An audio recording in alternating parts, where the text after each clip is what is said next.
Hello বন্ধুরা, আজকে একটা নতুন রেসিপি নিয়ে চলে এসেছি, যা হলো বাড়িতে তৈরি ল্যাংচা।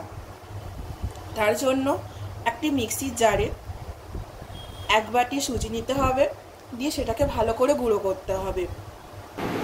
কড়াই গরম করে সুজিটা ভালো করে নাড়তে হবে, তার সঙ্গে 2 চামচ ময়দা দিতে হবে, 1 বাটি দুধ দিতে হবে, দিয়ে সেটাকে দলা পাকানো পর্যন্ত অপেক্ষা করতে হবে।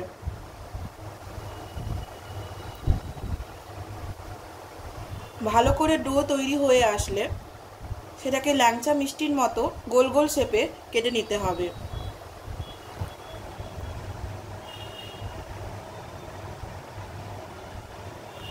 এরপর কড়াইতে ঘি গরম করে তাতে ওই বানিয়ে রাখা মিষ্টির টুকরোগুলো ভেজে নিতে হবে। ভালো করে লাল করে ডিপ ফ্রাই করতে হবে।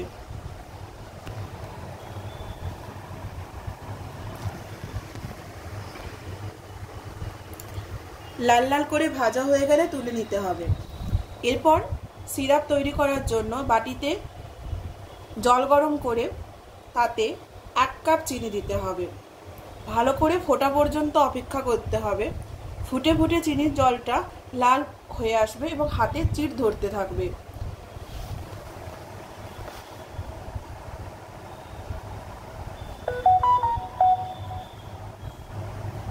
এরপর ওই মিষ্টির জলে মিষ্টিগুলো ডুবিয়ে দিলেই তৈরি হয়ে যাবে বাড়িতে তৈরি মিষ্টির দোকানের মতন ল্যাংচা। আমার রেসিপি যদি আপনাদের ভালো লেগে থাকে তাহলে লাইক, কমেন্ট, শেয়ার করতে ভুলবেন না।